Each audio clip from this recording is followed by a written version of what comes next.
விநாயகர் சதுர்த்தின்னு சொன்னா சட்டுன்னு ஞாபகத்துக்கு வருது பிள்ளையார் வாங்கி கொழுக்கட்டை படிச்சு சாமி கும்பிடுறது தான். ஆனா இன்னைக்குதான் எனக்கு தெரியும் விநாயகர் சதுர்த்தி அன்னைக்கு நிலாவை பார்க்க கூடாதாமே. சரி ஏன் அப்படி சொல்றாங்க கூகுள தேடி பார்த்தேன். டிஃபரெண்ட் வெர்ஷன்ஸ் ஆஃப் ஸ்டோரி இருந்துச்சு. அதுல ஒண்ணுதான் இது.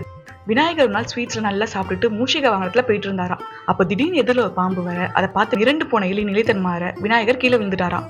தன்னோட தொப்பையை வச்சுட்டு எலும்பு ரொம்ப கஷ்டப்படுறத பார்த்த நிலா சிரிச்சுதான்.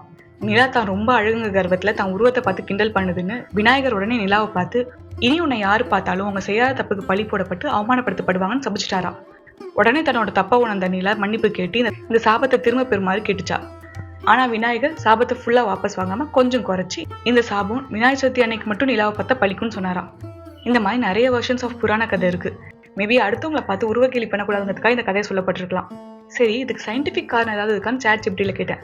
அந்த மாதிரி எந்த ரீசனும் பர்டிகுலர் இல்லை. ஆனா மேபி விநாயகர் சதுர்த்தி மழைக்காலம் கிட்ட வரும். அதே மாதிரி அமாவாசை முடிஞ்சு 5 நாள் கழிச்சு தான் வரும். இதை வேக்சிங் பீரியட்னு சொல்லுவாங்க. இந்த டைம்ல நிலா க்ரோயிங் ஸ்டேஜ்ல பளிச்சுன்னு இருக்கும். ஸோ மழை பெஞ்சு டஸ்ட் பொல்யூஷன்லாம் இல்லாம கிளவுட் கிளியரா இருக்கப்ப மூன் பளிச்சுன்னு தெரிஞ்சா அதை ரொம்ப நேரம் நம்ம பாக்குறப்ப நம்ம கண்ணு ஸ்ட்ரெயின் ஆகும். அதனால அப்படி சொல்லப்பட்டிருக்கலான்னு நான் சொல்லல, சாட் ஜிபிடில போட்டிருந்துச்சு. என்னமோ ஒண்ணு, இத்தனை வருஷம் கண்டிப்பா சதுர்த்தி அன்னைக்கு நிலாவை பார்த்திருப்பேன். எதுவும் நெகட்டிவா நடந்த மாதிரி ஞாபகம் இல்லை. ஆனா இந்த கதையை கேட்டோடனே நம்ம வேற மீனராசி சனி பகவான் வேற இருக்காது, இந்த வருஷம் எதுக்கும் கொஞ்சம் உஷாரா இருப்போமே முடிவு பண்ணியிருக்கேன். பார்ப்போம் அதை கடைபிடிக்கிறேன் இல்ல ஆளா போய் நிலாக்கு வணக்கம் வைக்கிறேன் நானு.